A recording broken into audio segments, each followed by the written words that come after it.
Hi, good afternoon. We are from the student councils. I am Siang, the head of the council, and I have my team here to partake in this discussion. Hi, I am Yong, and I am also the executive for Student Affairs. Good afternoon, and I'm Cristal Julie, who is an assistant to Yong. All right, good afternoon to all of you as well. And as you all know, I am Terk, the Deputy Vice-Chancellor of Student Affairs. And I have here with me is my assistant, Shan, a senior executive, and Boon, a senior executive as well. So before we start, how is everybody? So are you all at home or still at the UTM?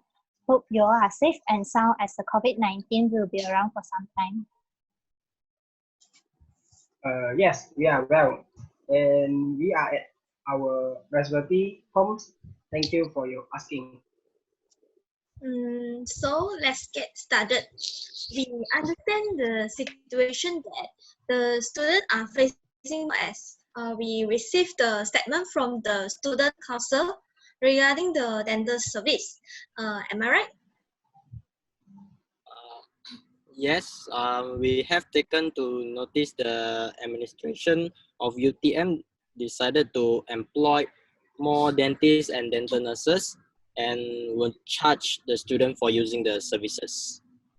And the charges mentioned would be 20% lower compared to off-campus dental clinics. Is that right? Based on our official statement, yes, we decide to employ more dentists and dental nurses, as now we only have one each in healthcare center.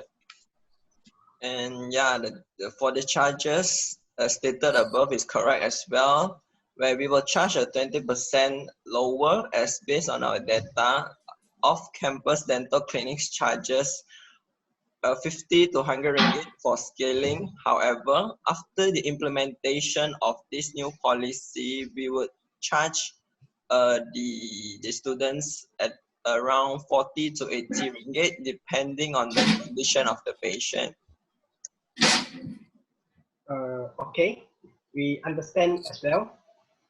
However, the students do not want to be charged, even though it is still 20% lower than off-campus dental clinic, as they do not have the extra resources to pay for the dental treatment.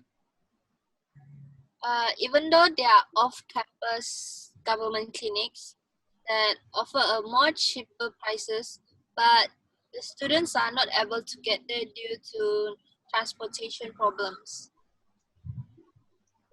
They would rather wait for the appointments, which sometimes take around 1 month before they are able to see the dentist, just like what is currently being implemented. The university actually hopes that by employing 2 more other dentists, the waiting list would cease to exist and the student will be given dental treatment even though in an emergency situation. Well, by employing more dentists and dental nurses, we could increase the productivity to cater the emergency. From our observation, even though you mentioned some students are willing to wait, but we are still receiving complaints from various sources, such as UTM Confession, Open Letter, and also UTM Hotline, stating that the waiting list is unreasonable. Okay, just to be clear, the students reach out to us because they are required to pay for the dental services, where in the past it is free of charge. So basically, it is about the charges. Yeah, I agree with Cristal. The students' welfare should be guaranteed by the university because the students have already paid for the dental services, as we know that, so which are included in the tuition fee paid for every semester. And according to our data, we have noticed that 50 ringgit are paid by every student as a part of the dental service fee. Okay, so before any further discussions, I'd like to clarify the purpose of us employing more dentists and dental nurses. So basically, we are hoping to increase the productivity and efficiency as our dental services, based on our records, are insufficient because there are around 2,000 patients needing dental services every year. So our main concern is that when there are emergencies cases that occurred and we would be unable to cater those cases. As for now, we are following the standard operating procedure of the waiting list. I believe that this would cause a lot of problems to the patients. And besides, by employing more dentists, where our motive is to employing 2 additional dentists, we will cut the waiting list, and students will be given dental treatment even though during the emergency. Based on our data, there are around 22% emergency cases of the total dental treatment recorded every year. Please take note that the implementation is not immediate, as the notice given by us stated that it is estimated in 6 months' time. The newly recruited staff will report for duty. By the way, to answer the fixed pay, which is 50 ringgit, I have to correct you there where those fees are not for all medical purpose, not solely on the dental service. They do not include maintenance fee and equipment fees as well. Okay, I'm sorry to be blunt here, but that is not making sense at all. According to the latest statistics, the students' population is around 5,000, excluding lecturers and staffs. So, let me give an example. If every student pay 50 ringgit per semester to access to the dental services, then it would be a total amount around 1.25 million. Yeah, for your information, one semester takes around 6 months, 6-month period. So let's say the university hired 3 dentists, where the minimum salary of a dentist per month is around 8,000. The total salary of the dentist will only cost for 144,000 per semester. So excluding this 144,000 from the 1.25 million paid by the students, you will still have a balance of around 1.1 million, which can be used for other purposes such as the medicine, maintenance, and also the equipment. So therefore, we think this should be sufficient to cover the overall expenditures. Okay. I must commend you for all the data collected and the calculations. But here is a fact that the waiting list is that we are currently implemented. The waiting list is not as effective, as based on our data, around 10% of the total students are not able to receive treatment even after 1 semester, as the waiting lists are getting unreasonably long. Yes, we are well aware that we are facing the problem of the long waiting list, and we want to draw a line here that we are not opposing to employ more dentists and nurses, but the students should not be charged, because the breakdown of the budget mentioned just now has proved that 50 ringgit paid by the students every semester should be more than enough to cover the overall expenditures. But from our data, the numbers of intake has increased significantly by 30%.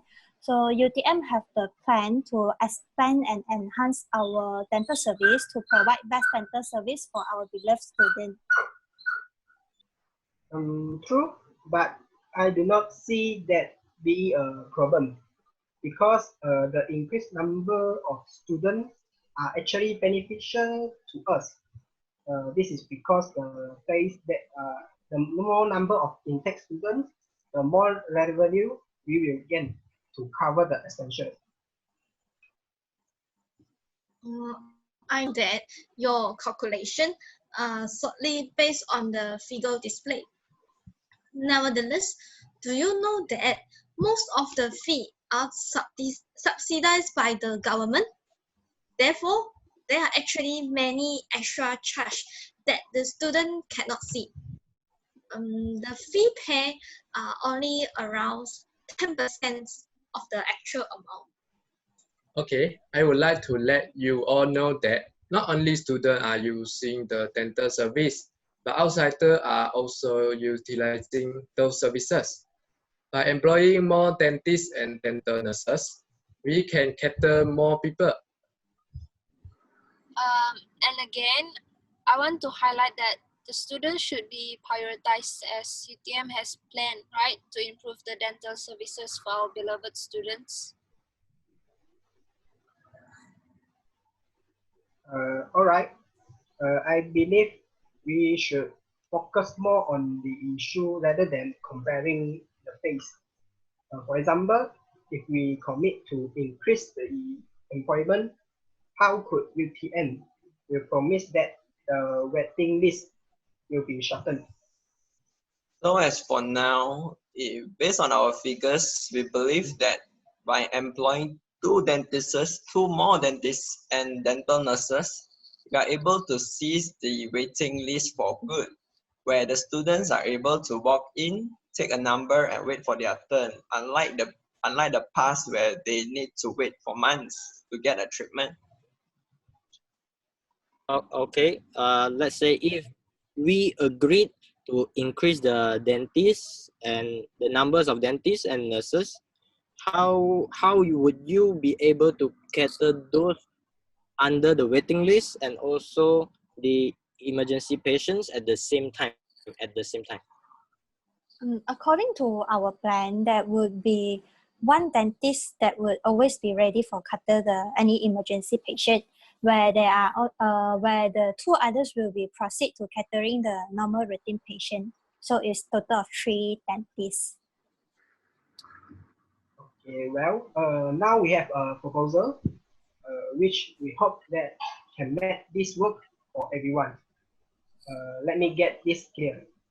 And it is undeniable that UTM are receiving complaints due to the slow service, but our major concerns today is discussed about the students do not have the extra money to pay for the dental treatment. So why do we work it out for the best solutions that will be benefits to both of the parties? Sure.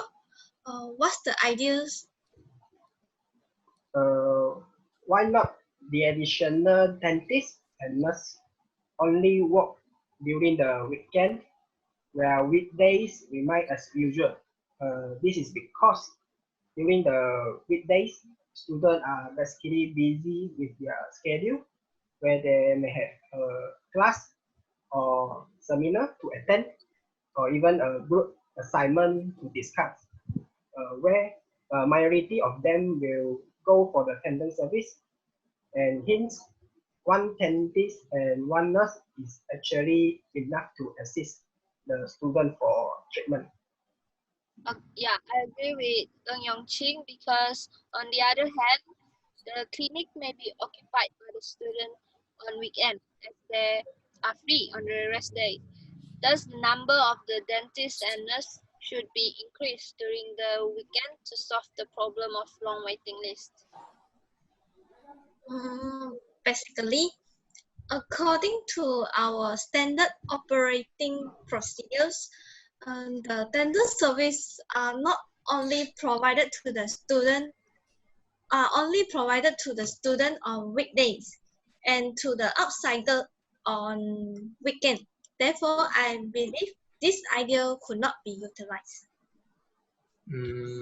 Taking into much consideration, recommend an adjustment where those B40 students they can apply for appointment first within this 6 months before the additional employment. They will receive treatment for free. I believe that Boon Hyung's idea on the B40 students not needing to pay before this implement is a good idea. And I would like to emphasize that removing the charges are not an option for UTM. Perhaps there are better solutions from you, Cristal? Let me think. Okay, how about we make another suggestion? We proceed with employing more dentists and nurses, but only major treatments such as orthodontics, which is the braces, and then gum surgery, implants, and others will be charged to the students with a price of, you guys mentioned 20% lower than off-campus clinics, whereas those minor treatments including tooth removal, scaling, and filling and repair will be free of charge. This would rather resolve the complication of understaffed, long waiting lists, and then emergency cases, and at the same time, it will reduce the students' financial burden. Once again, it will be a disadvantage to us according to our sources from the healthcare center. The data stated that about 90% of the students sign up for dental treatment post minor treatment, where only at low of 10% of students are diagnosed with the major treatment. Actually, it is not about the minor treatment or major treatment, but the quantity of the treatment needed are off the roof. This is why we decide to employ more dentists and dental nurses. Based on your statement, of course, we could compromise by giving free dental treatment for B40 students only by establishing appointment with waiting list.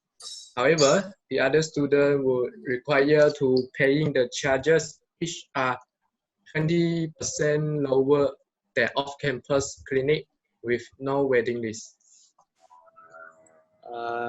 Yes, I understand what you are concerning, but I think we should look at the primary factors that leads to this issue, which are the understaffed, long waiting lists, and also the students' financial affordability. So if the 50 ringgit paid by the student are not enough, so we suggest to increase the dental fees to 70 ringgit, which are included in the tuition fee per semester. So resulting in a proportionate increase of the overall revenue. Yeah. Actually, this initiative will not only solve all the major issues that we have addressed earlier, but also to ensure the whole population of UTM students who are able to enjoy the tender service. This solution is okay, but as mentioned above, ceasing the charges is not an option for us. By increasing the fees, this will definitely raise one issue here, as not all students will use the dental service. This will cause more disagreement between the students, as for now, there are students arguing about the extra fees paid on the buses. Actually, I would like to clarify something is why it is not an option for us is because by employing more dentists and dental nurses, we need to increase our machineries, dental equipments, and so on. And these equipments are expensive and they come with maintenance fee. So that is why our stance is basically we are charging students for the dental treatment. So if we are talking about that, the additional one dentist out of two is for us to be on a safer ground to be able to provide all necessary treatments without the waiting list.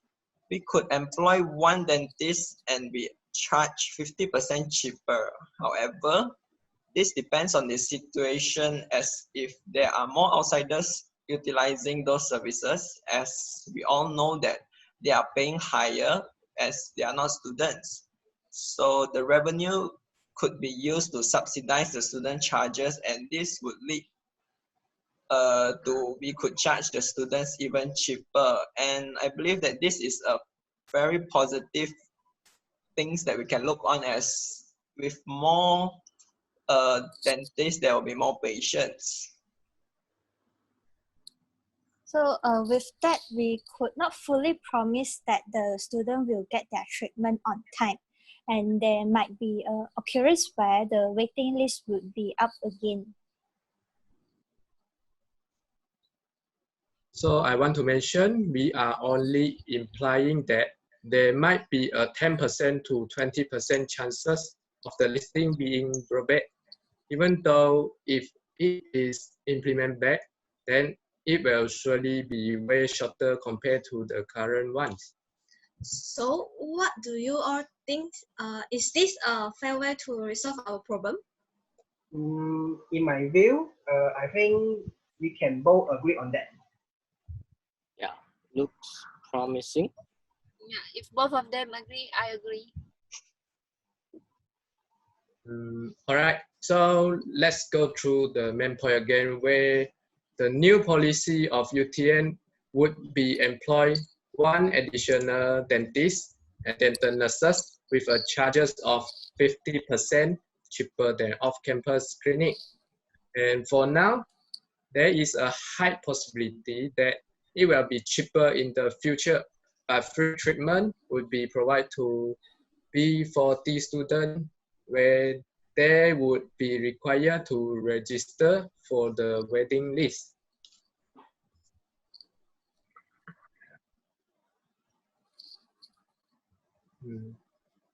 Right, so any opinions on the Students' Council side?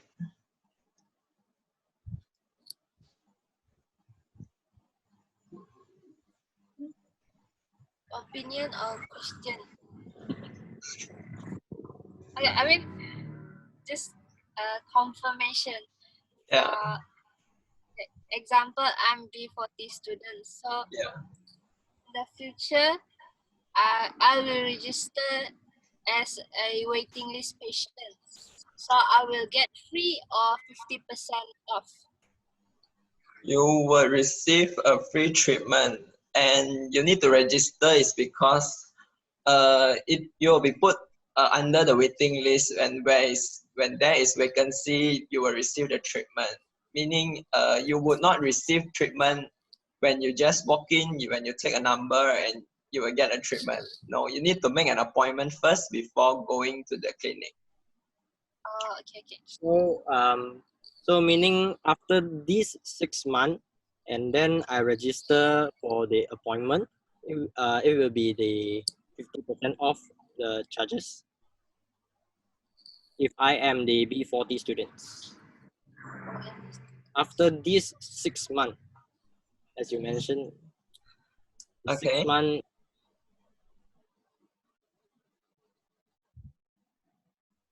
So if I am the B40 student, Yes. after this 6 months, and then I make a register for the appointment, Yes. so it will be 50% off charges compared to the off. For the B40 students, there will be no charges implied on the B40 students receiving treatment, as after 6 months,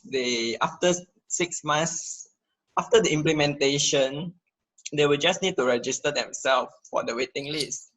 So if we are talking about now without the implementation, everyone is subjected to the waiting list. Is that clear enough? And only the 50% off charges are applicable to those students that fall under the category of M40 and T20. T20. Yes. Oh, okay. He meant by T20 and M40 is 50% off charges. Yes. And then if T40 is free of charge. Yes. Yes. Okay? Okay. Um, So, any more questions or? Or do you satisfied with the outcome? after we ask the question and then it's all cleared now. So I think we will summarize the solution, which is after the implementation, the B40 students would receive free treatment, but they will need to register for the waiting list. And apart from that, other than B40 students, they will be subjected to a charge 50% cheaper than off-campus clinics. But the difference before and after the implementation is that there would not be a longer waiting list that is faced by the current students now. I think that's it. All right. So we will take that into account. We are very satisfied with the outcome. Shall we put this into a written proposal? Okay, since both of us have come to an agreement, so we will put this in an official statement and hand them over to you for you to make the official announcement to inform the student regarding this method. Okay. It's a pleasure to have such discussion with you all. So we hope that this will work out for us in the future. Thank you. All right. Thank you. Thank you.